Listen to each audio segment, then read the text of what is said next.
Buen día, soy el profesor Edinson Ugarte, adscrito a la Cátedra de Telecomunicaciones de la Escuela de Ingeniería Eléctrica de la Universidad de los Andes. Bienvenidos.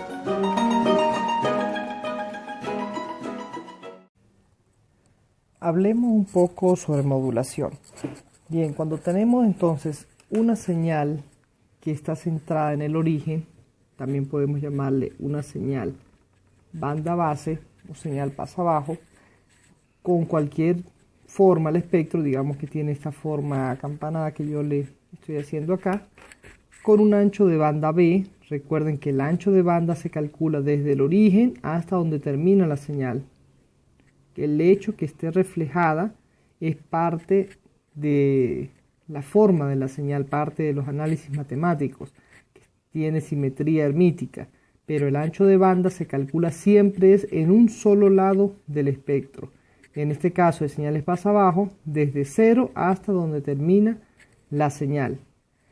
Si este es un mensaje, digamos una señal MDF, cuando se modula, pudiese resultar en una señal que está desplazada hacia los lados en el espectro. Esta puede ser una de las formas de modulación. La forma más sencilla se llama modulación DSB, en la cual el espectro de la señal se traslada exactamente igual a los lados hacia una frecuencia de modulación que pudiésemos llamar F sub C. En la modulación DSB, el ancho de banda va a ser el doble, 2 veces B, mientras que el ancho de banda real de la señal es B, aquí cuando está en pasabajo. Este efecto es propio del tipo de modulación DSB que nosotros estamos mencionando. El DSB viene de doble banda lateral. Cuando nosotros entonces introducimos una señal que se llama o se puede llamar MDT dentro de un modulador DSB, lo que vamos a obtener en la salida es simplemente la misma MDT multiplicada por un coseno de 2pi F sub C por T. Tan sencillo como eso. Eso es todo lo que hace este modulador DSB. Matemáticamente o visto en diagramas de bloque, también como podría ser una señal MDT que está ingresando a un multiplicador cuyo argumento vendría a ser coseno de 2pi F sub C por T.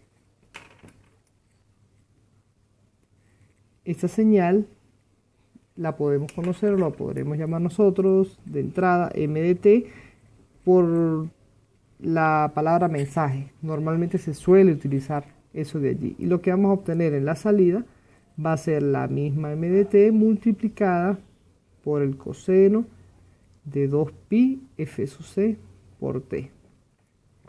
Esto simplemente es lo que hace este multiplicador o este modulador que nosotros vamos a tener acá. Bien, la forma de recibir la señal es a través de lo que nosotros conoceremos, o la forma más sencilla de recibirla, no es la única, es a través de un receptor coherente. El receptor coherente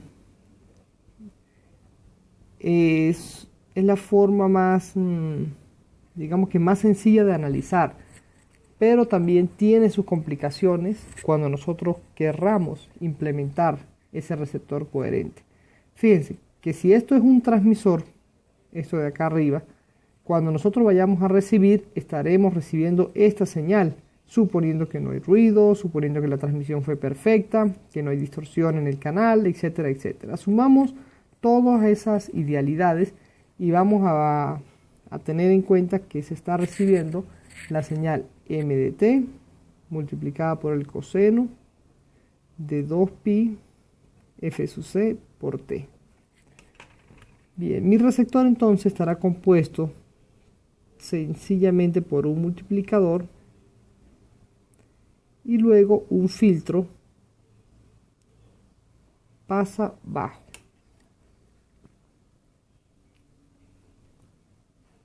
El argumento del multiplicador será 2 veces el coseno de 2pi f sub c por t. Y el argumento del filtro pasa abajo será ancho de banda b. ¿Qué es lo que se espera obtener en la salida? Se espera obtener la m de t o el mensaje. Vamos a verificar si esto es verdad. Analicémoslo en el dominio del tiempo, primeramente. Tendremos entonces, vamos a marcar, decir que este punto de acá se llama un punto 1.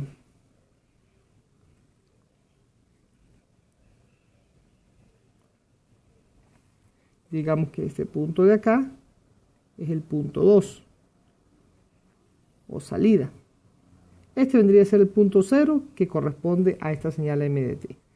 Bien, en el punto 1 entonces nosotros vamos a tener una señal que pudiésemos llamar x sub 1 de t si estamos analizándola en el tiempo. Esa señal viene a ser la m de t por el coseno de 2pi f sub c por t, multiplicada por esta otra parte de la señal, 2 veces el coseno de 2pi f sub c por t. Cuando nosotros analicemos esto, vamos a tener la multiplicación de dos cosenos. Recordemos entonces por allí, las identidades trigonométricas nos dicen que la multiplicación de dos cosenos, coseno de omega 1 de t por el coseno de omega 2 de t, es algo así como un medio la suma de omega 1 más omega 2 de t más un medio la resta o el coseno de la resta de los ángulos, omega 1 menos omega 2 por t. Ok, esto ya lo conocemos previamente. Si aplicamos eso dentro de nuestra ecuación, haciendo este paréntesis acá, vamos a tener que nuestra señal x1 de t va a ser la m de t, es un factor común igual que el 2 que está acá. Sería m de t multiplicada por el 2. Aquí aparece un medio, factor común en esto, que podemos sacarlo acá y dividirlo. Por el coseno de la suma de los ángulos. Habría que sumar esto y esto que está acá. Es exactamente lo mismo, o sea que vamos a tener el 2pi multiplicado por 2 f sub c por t más, vamos a encerrar esto acá, el coseno de 2pi f sub c menos f sub c para cumplir esto, vendría siendo 0 por t y cerramos todo acá. Bien, coseno de 0 es 1 y coseno de 2pi f sub c por t viene a ser exactamente lo mismo. Entonces, si escribimos esto al principio de nuestra ecuación, m de t, el 2 sobre 2 se elimina, quedaría m de t por 1. M de t solo, más el m de t por el coseno de todo este argumento que está acá. M de t por coseno de 2pi por 2 f sub c, resalto el 2 f sub c que nosotros vamos a tener acá, puesto que es la frecuencia en la cual está oscilando este coseno de acá. Cuando nosotros querramos dibujar entonces esto, si vamos al dominio de la frecuencia,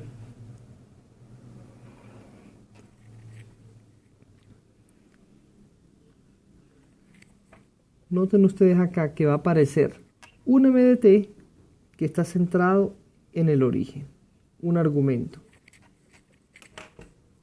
Digamos que tiene una forma así, por ponerle por ejemplo. Está centrado en el origen, tiene su ancho de banda b, y va a aparecer un m de t que está multiplicado por un coseno. Eso, m de t por el coseno, corresponde al teorema de la modulación que nosotros hemos analizado ya previamente en la tabla de propiedades de la transformada. Recuerda que a modulación de una señal por un coseno simplemente es el espectro de la señal trasladado a esa frecuencia de oscilación hacia la derecha y hacia la izquierda. Entonces tendremos que la m de t estará oscilando en 2 veces f sub c, una frecuencia por allá bastante lejos, y esta otra por acá en 2 f sub c positivo y en menos 2 f sub c. Si nosotros ahora, esta señal que está acá, que vendría a ser el espectro para el punto 1, perdón, aquí lo escribí mal, de f, es decir, el espectro aquí en la señal, cuando querramos hacerla pasar por el filtro, vamos a tener un filtro pasa abajo que tiene ancho de banda B,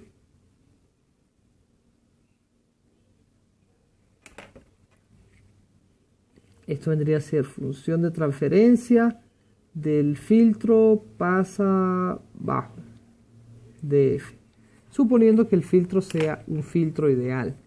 Estos límites acá coinciden con esto de acá. Si el filtro es ideal y tiene amplitud 1, en la salida, es decir, donde está el punto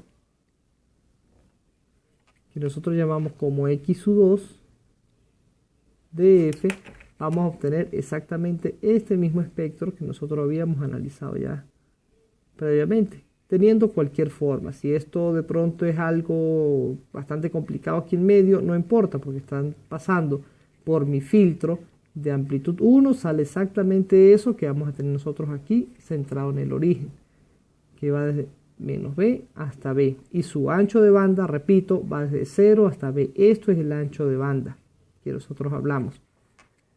Esto de acá, fíjense ustedes que va a estar multiplicado por el 0 que tiene el filtro, que vale en este punto, y esto de acá va a estar multiplicado por el 0 que está aquí bastante adelante en mi sistema de acá.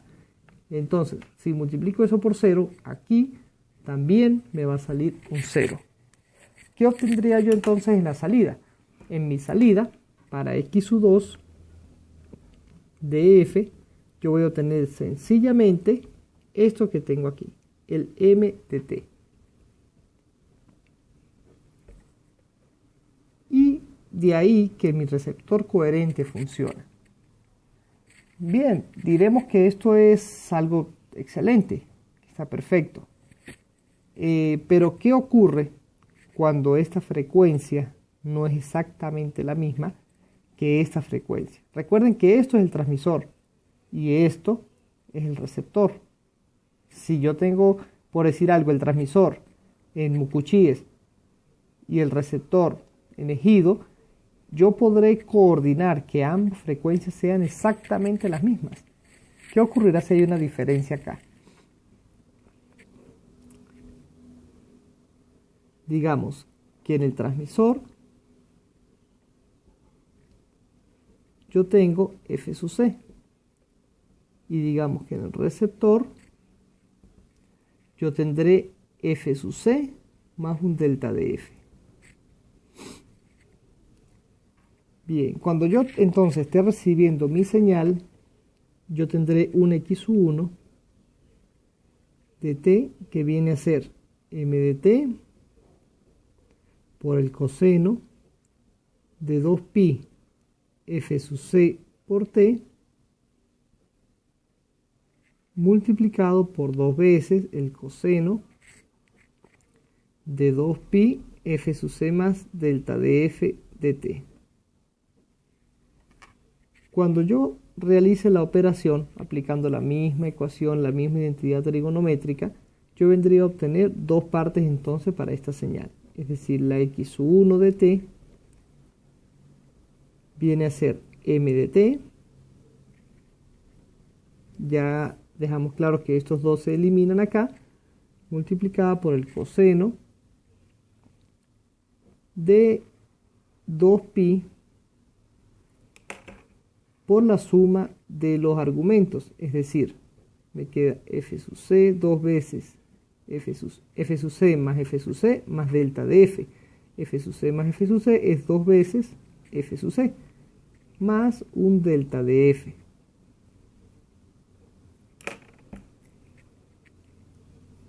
Multiplicado por T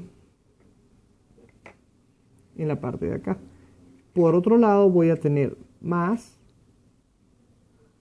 el M de T multiplicado por el coseno de la resta de los ángulos, es decir, 2pi F sub C menos F sub C me da 0, menos delta de F. Me da, aquí aparece un delta de F en mi argumento, multiplicado por T. Si yo resuelvo esto, me va a quedar que la x1 en la salida va a ser mi m de t por el coseno de 2pi 2f sub c más delta de f por t más la m de t que está siendo multiplicada por el coseno de 2pi delta de f de t. Noten ustedes que esta parte de arriba, cuando pasa por el filtro, se va a eliminar porque está oscilando en 2f sub c. F sub c es una frecuencia bastante grande, una frecuencia alta. Y esto se elimina entonces la parte del filtro. Pero esto de acá me implica que la señal está siendo modulada por un delta de f. Un delta de f es una frecuencia muy pequeña, es decir que mi m de t está modulado ligeramente aquí cerca del origen. Es decir, si este es mi espectro para mi señal m de t con ancho de banda b, cuando yo esto lo module, se me va a desplazar ligeramente hacia la derecha y ligeramente hacia la izquierda. Es decir, mi señal, que debe estar centrada en el origen, va a quedar ligeramente desplazada hacia la derecha y ligeramente desplazada hacia la izquierda. Cuando yo sume eso, me va a quedar un espectro en el origen que va a ser una cosa más o menos así, por ejemplo. Es decir, va a aparecer el espectro distorsionado completamente. Y esto no hay forma de recuperarlo. No hay un método que nosotros podamos decir, oye, no importa, dale la diferencia de frecuencia que tengamos acá, ahí lo recuperamos en la entrada. Aparte de eso, el filtro, cuando nosotros estaremos recibiéndolo, si esto, por ejemplo, se llama x1 de f, si esto se llama m de f, cuando lo hagamos pasar por el filtro es la función de transferencia del filtro es un rectángulo, suponiendo que nuestro filtro sea ideal, pero los cortes del filtro van a quedar por acá y hay parte de la señal que se va a estar perdiendo. Toda esta zona de mi señal va a estar siendo eliminada por el filtro y toda esta parte de acá. La señal se está moviendo un poco a la derecha, un poco a la izquierda. Estoy eliminando parte de mi señal. En el origen se están superponiendo las dos señales. Conclusión, es un desastre completo si aparece un delta de f acá en el modulador. Es decir, si mi f sub c no está exactamente en f sub c, sino un poquito hacia arriba o un poquito hacia abajo. No importa el signo de la delta de f. Recuerden que esto aquí dentro del coseno, pues el signo negativo se elimina por ser el coseno una función par. Entonces, en conclusión, si vamos a instalar un receptor coherente, la frecuencia debe ser exactamente la misma, tanto para la parte positiva, tanto para el transmisor, como para el receptor. Analicemos ahora qué ocurre si hay una diferencia de fase en el receptor. Es decir, si tenemos m de t por el coseno de 2pi f sub c en la entrada, una señal modulada en DSB, pero en el receptor vamos a tener un mi oscilador en el receptor está fuera de fase, es decir, está en 2 coseno de 2pi f sub c por t más un delta phi. Tiene un ángulo, simplemente está fuera de fase. Algo tan sencillo como esto. Vamos a ver qué es lo que se obtiene aquí en la salida. Bien, si llamamos este nuestro punto 1, vamos a analizar qué ocurre con nuestra señal x1 de t. Analicemos en el tiempo nuevamente para ver qué ocurre. Vamos a tener entonces, por una parte, lo que está entrando acá, mi señal m de t multiplicada por el coseno de 2pi por f sub c por t. Y multiplicamos todo esto de acá, es decir, el 2 por el coseno de 2pi f sub c por t más el delta phi para colocarle la fase acá.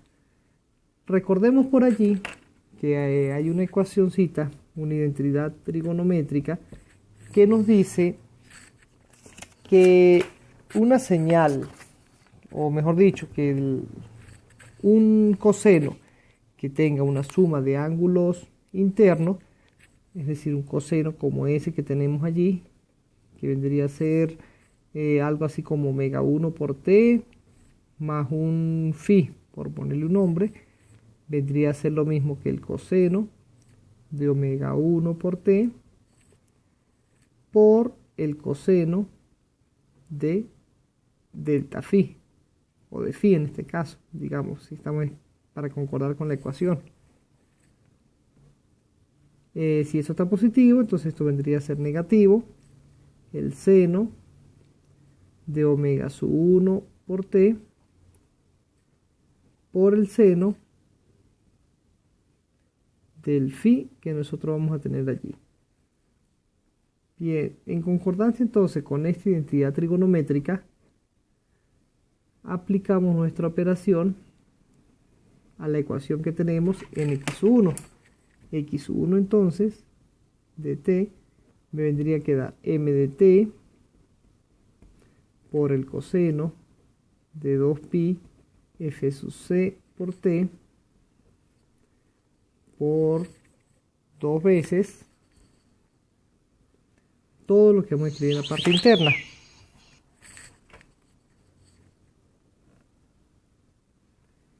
Coseno de la suma de estos ángulos viene a ser coseno de omega 1, coseno de 2pi f sub c por t por el coseno de ese ángulo delta phi que yo voy a tener allí, menos el seno de omega sub 1, es decir, el seno de 2pi f sub c por t por el seno del delta phi. De aquí entonces nos toca multiplicar esto por esto que nosotros vamos a tener acá, menos esto por esto otro que nosotros vamos a tener acá también. Escribamos entonces toda esta expresión que se pone un poquito larga. M de t por el coseno de 2pi f sub c por t por 2 multiplicado por todo esto, quiere decir por el coseno de 2pi f sub c por t por el coseno a su vez de delta de phi menos, vamos a escribirlo en la parte de abajo, la misma m de t multiplicada por el coseno de 2pi f sub c por t por 2 por el seno, y empezaríamos aquí para adelante, de 2pi f sub c por t por el seno de delta de phi. Ok, cuando sigamos resolviendo acá, vamos a tener que esta expresión de acá ya es conocida. Es exactamente lo mismo que hicimos para la parte anterior. coseno de la suma de los ángulos, por el otro coseno de la resta de los ángulos, pero va a aparecer un coseno de delta de phi. Entonces esto vendría a ser, escribiendo la expresión de forma larga, recordemos la parte anterior, que es el coseno de la multiplicación, o mejor dicho, los dos cosenos multiplicados acá, voy a tener entonces que esto viene a ser la m de t por una parte. Cuando son la resta de los ángulos me va a aparecer solamente el coseno de delta phi. O bueno, vamos a escribirlo un poco más amplio, ¿no? Para que se entienda. Por un lado tenemos el 2, se va a eliminar con el 2 propio de la multiplicación. Eso ya está claro. Coseno de 2pi, 2f sub c, que es la suma de los dos ángulos, este f sub c y este f sub c, asumiendo que esta frecuencia es exactamente la misma que utilizamos en el oscilador, tanto en transmisión como en receptor. Solamente estamos asumiendo que hay una diferencia de fase. Multiplicado por t, y a su vez todo esto multiplicado por el coseno de delta phi, más el otro m de t multiplicado por el coseno de 2pi, esta vez viene a ser f sub c menos f sub c, 2pi por 0, por t, multiplicado por el coseno de delta phi, menos, vamos con la parte de abajo, la parte que está multiplicada por el seno. Coseno por el seno obedece a una propiedad trigonométrica que existe por allí. Vamos a escribirla aquí en la parte de abajo haciendo un paréntesis. Me dice que cuando tengo un coseno, o mejor dicho, un seno multiplicado por un coseno, seno de omega 1 de t, multiplicado por un coseno de omega sub 2 de t, eso es exactamente lo mismo a un medio del seno de la suma de los ángulos, es decir, de omega sub 1 más omega sub 2 por t, más el seno de la resta de esos ángulos, es decir, omega sub 1 menos omega sub 2 multiplicado por t. Y todo esto está multiplicado por el 1 medio propio de la expresión. Si utilizamos esta misma expresión para resolver este coseno por este seno que nosotros tenemos acá, el 2 se va a eliminar con este 1 medio de acá, tal como ocurría en esta línea que escribimos aquí primero. Entonces no los vamos a escribir, simplemente me va a quedar m de t multiplicado coseno por el seno, va a ser uno con la suma y el otro con la resta. Escribamos primero el de la suma, me va a quedar el seno de la suma de ángulos, es decir, 2pi por 2f sub c multiplicado por t, multiplicado por el seno del delta sub phi que vamos a tener aquí, más, más no, en menos multiplica toda la expresión, o sea que si esto es más, en realidad aquí me va a quedar un signo negativo. Menos, ustedes me disculpan lo feo de la escritura, menos la m de t, que está multiplicada por el seno de la resta de ángulos, es decir, seno de la resta sería f sub 2pi, f sub c menos f sub c vendría siendo 2pi 0 por t multiplicado por el seno de delta phi. Bueno, llegado a este punto nos toca empezar a analizar qué ocurre realmente acá. Fíjense, m de t por un coseno de phi. Si esto es una fase constante, un número constante, diremos entonces que no está dependiendo del tiempo. Al no depender del tiempo no hay teorema de la modulación, simplemente es un número lo que va a estar multiplicando acá, un factor de ganancia o de atenuación. Normalmente sería un factor de atenuación porque todos los cosenos valen como máximo 1. Entonces diremos acá que para la primera expresión, esta de acá, 2pi f sub c sería lo que está modulando a esto por el m de t. Pero en la expresión, ya saltemos un poco acá, vamos a irnos al punto 2 de t, es decir, este punto de acá, que nosotros pudiésemos llamarlo como 2. Cuando pase por el filtro algo pasa abajo que está siendo modulado en 2f sub c, se va a eliminar, tal como vimos en la parte anterior, donde algo que estaba a frecuencias muy altas se eliminaba por el filtro. Entonces 2f sub c son frecuencias bastante altas ya. Al pasar por el filtro se va a eliminar y una vez que lo eliminemos no se va a ver acá. Va a quedar solamente esto que está pasando por una frecuencia baja, es decir, 2pi por 0, que quedaría coseno de 0, viene a ser 1, m de t, por el coseno de delta phi. La otra parte me dice menos m de t por el seno de 2pi f sub c. Nuevamente, el seno de phi es un número que varía entre 0 y 1, dependiendo del valor que tenga el delta phi. Seno de 2pi f sub c va a actuar también como un modulador, algo que me va a desplazar mi señal hacia la derecha y hacia la izquierda f sub c unidades, o en este caso 2f sub c unidades. Sí es verdad que va a aparecer un j.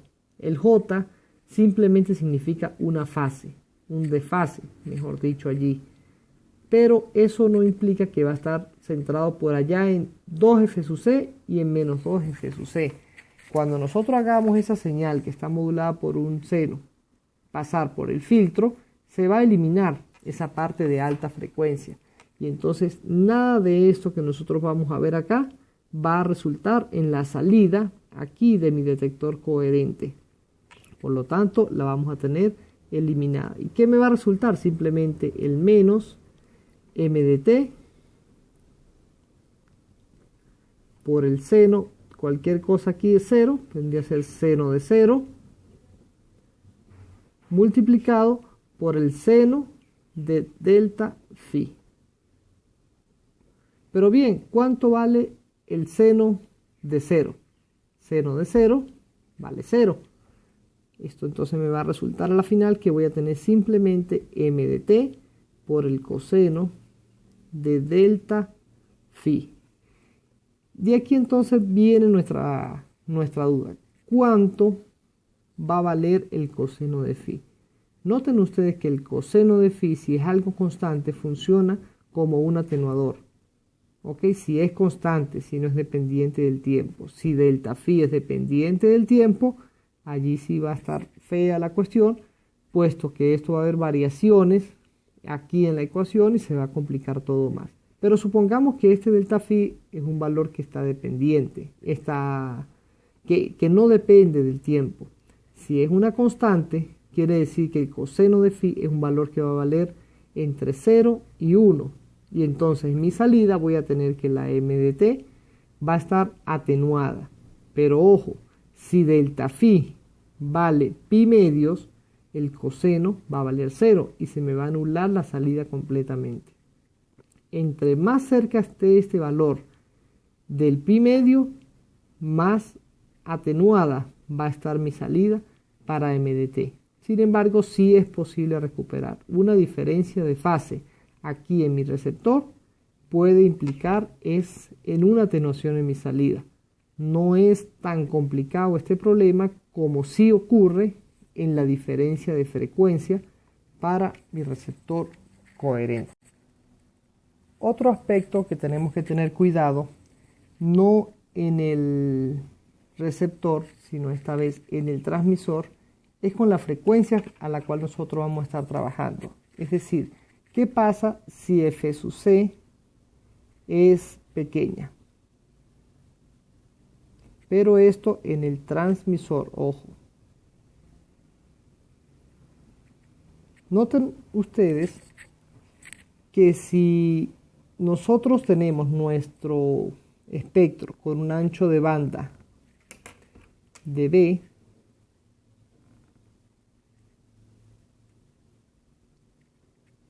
y este ancho de banda es bastante grande, si nosotros modulamos con una F sub C pequeña, es decir, hacemos pasar esto por un modulador donde el coseno de 2pi F sub C por T es bastante chica, ¿qué se va a obtener en la salida?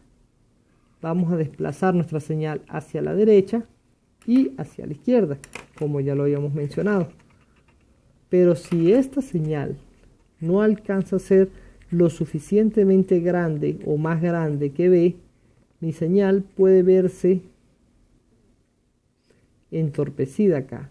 Por ejemplo, si F sub C es igual a B, vamos a tener aquí F sub C igual a B. En este punto nuestro desplazamiento. Pero fíjense, apenas se tocan estas señales que están acá. Y menos F sub C igual a menos B. Apenas se tocan.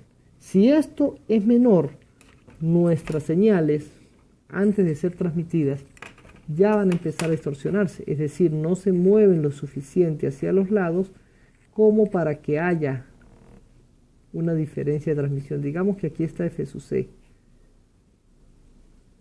Menos que el ancho de banda B. Si esto ocurre, aquí cuando yo sume estas dos señales que estoy remarcando, voy a obtener un desastre completo. Voy a tener lo mismo que ocurría en el receptor cuando yo tenía una diferencia de fase. Entonces este pico va a empezar a aparecer en mi receptor. Entonces, ¿qué es lo que hay que prevenir en el transmisor? Que siempre F sub C sea bastante mayor al ancho de banda de mi señal mensaje. Si esta condición se cumple, que sea mayor o por lo menos, o lo ideal, que sea bastante mayor que B, perfecto, no voy a tener problemas en el transmisor. Pero sí tenemos que cuidarnos de este pequeño detalle. Queda de ustedes que analicen entonces cómo es la modulación o cómo es el receptor coherente, pero en el dominio de la frecuencia. ¿Qué ocurre acá con esta multiplicación o con esta doble modulación? Pongan un espectro cualquiera, una forma esta por ejemplo, modúlenlo y luego vuélvanlo a modular y analicen ustedes lo que ocurre allí. Básicamente, dándoles un adelanto, lo que se hace es que esta señal se va a desplazar hacia la derecha y también se va a desplazar hacia la izquierda.